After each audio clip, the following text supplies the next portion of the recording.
Tonight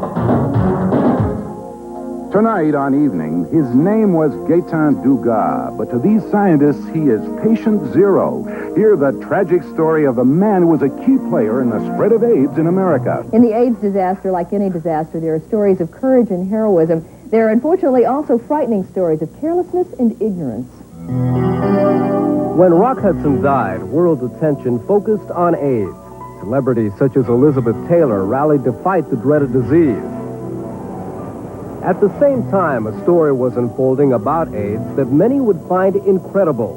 The gay community would find it extremely painful.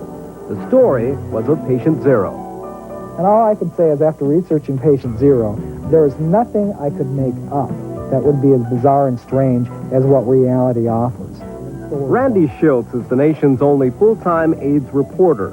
Shilts, who is gay, has worked for the San Francisco Chronicle since 1982. He's written a book on AIDS titled And the Band Played On. Part of the book follows the path of the person thought to have brought AIDS to this country.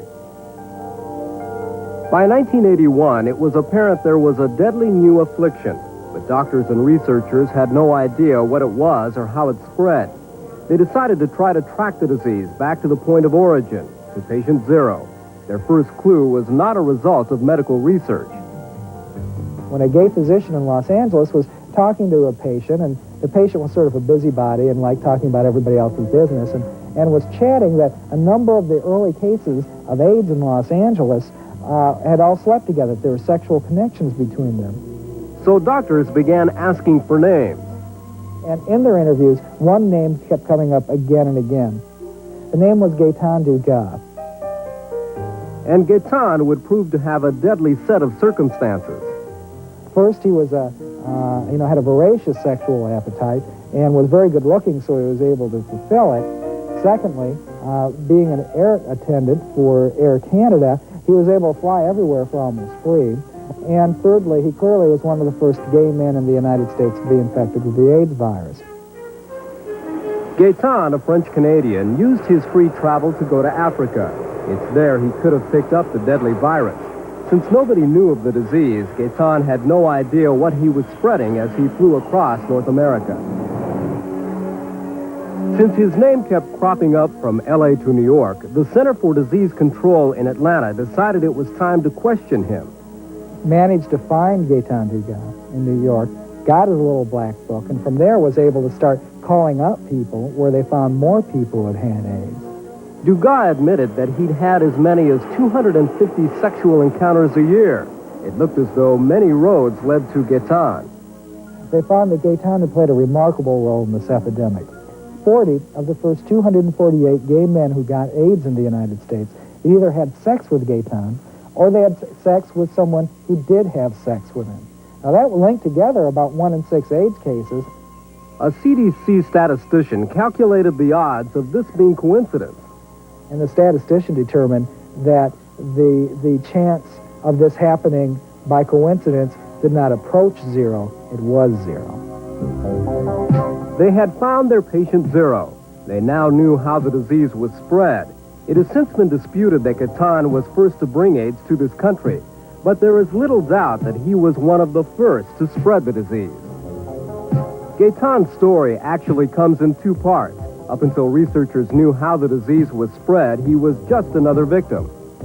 And there's a second story that is essentially where he becomes sort of this lone gunman, a sexual psychopath. Since doctors knew how the disease was spread, they told Dugas to stop having intimate contacts. Not only did he tell them off, Gaetan continued his liaison, after which he'd turn up the lights and is reported to have told his partner, "I've got gay cancer. Maybe you'll get it too."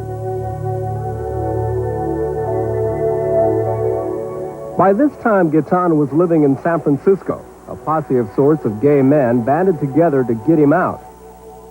He was stopped on Castro Street by people who said, "You've got to stop doing this. We know what you're doing. We know you're going to, having sex with people," and essentially told he had to leave town. And shortly thereafter, he did leave town and moved to Vancouver, and in Vancouver, he kept on doing the same thing. By January of 1984, more than 1,400 people had died of AIDS. Exactly 2 months later, Gaetan Dugas' name was added to the list. I feel toward Gaetan Dugas the way I feel toward a guy who walks into a McDonald's restaurant and machine guns a lot of people. I think it's interesting to find out his story. I think it's bizarre and aberrant, and I dread the idea that he might be held up as a typical person who has AIDS, because he's not. It's obvious that Dugas was not typical. He was someone who thought only of himself, and others paid the consequences.